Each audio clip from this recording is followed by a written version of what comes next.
the United States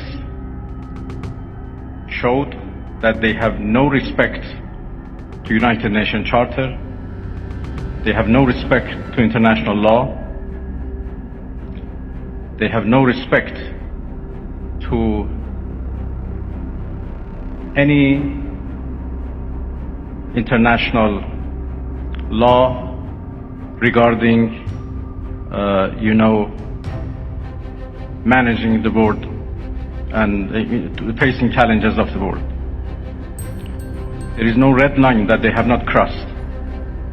And the last one, and the most dangerous one, happened only last night, when they crossed a very big red line by attacking nuclear facilities.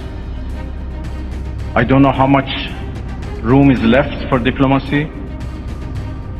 We are now calculating the damages.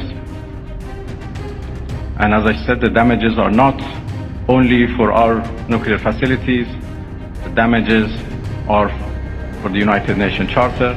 It was not only Iran's facilities which was bombed, it was also the United Nations Charter. It was also non-proliferation regime and NPT which was bombed last by the Americans. And it was the rule of law and international law which was bombed. So now we have to see how much room is left for diplomacy, and we will decide.